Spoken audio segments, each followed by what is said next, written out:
Assalamualaikum warahmatullahi wabarakatuh. My name is Muhammad Fadhilus Sabik, NIM 12130501119. I will read Unit 8 text.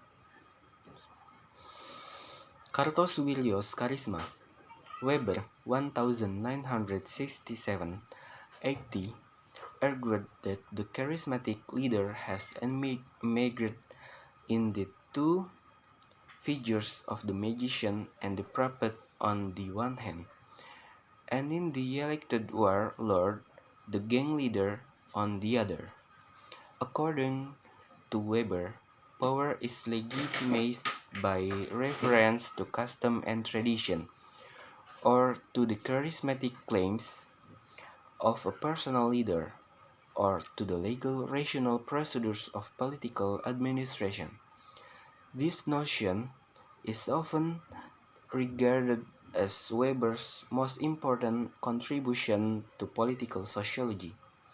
Weber made a distinction between power in general and the more specific notion of domination.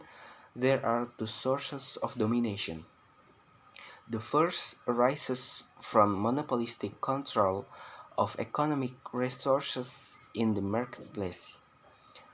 Economic domination does not require normative compliance and give rise to what Marx referred to as the dual compulsion of economic arrangement. The second sources of domination arises from the monopolistic control over administrative office.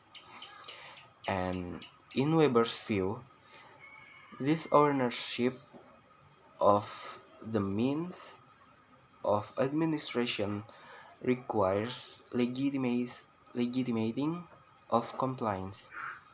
Unlike powers as such, administrative domination depends on obedience to commands. It is sociology of command that produces the threefold distinction between traditional, charismatic, and rational modes of legitimating. In defining these three bases, Weber remained fairly close to his ideas on individual action, but he rapidly moved to the large-scale structures of authority. Authority legitimized on rational grounds rests on a belief in the legality of enacted rules and the right of those elevated to authority under such rules to issue commands. Weber 1968, 25. Authority legitimized on traditional grounds is based on an established belief in the sanctity of immemorial tradition and the legitimacy of those exercising authority under them. Weber 1968, 215. And finally, authority legitimized by charisma rests on the devotion of followers to the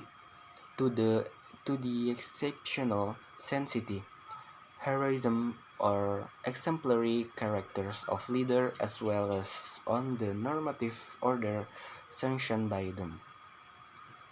All these modes of legitimizing authority clearly imply individual actor, thought process, beliefs, and action. Kartosuwiryo's charismatic behavior and his uncompromising advocacy of Islamic ideals seem to have fit comfortably with the peasants' age-old messianic hopes, such as those advocated by the Joyoboyo prophecies.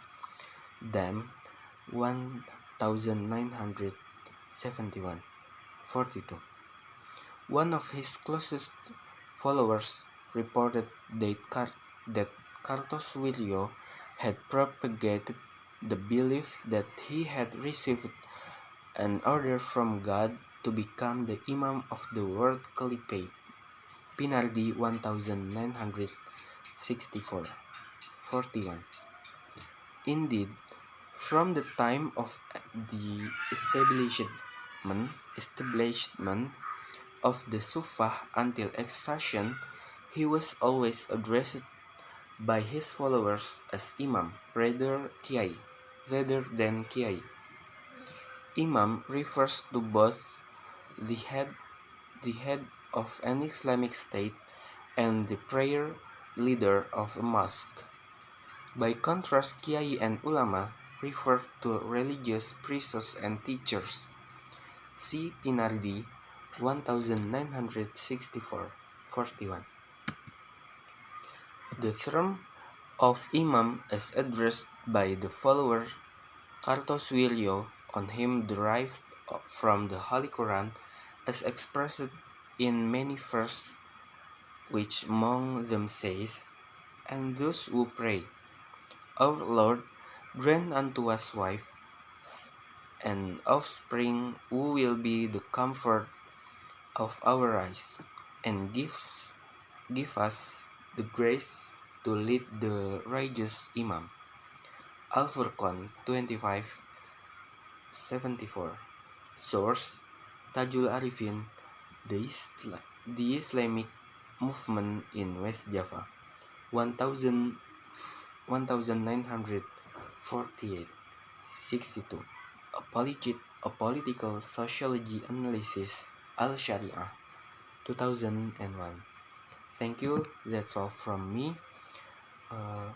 Wassalamualaikum warahmatullahi wabarakatuh.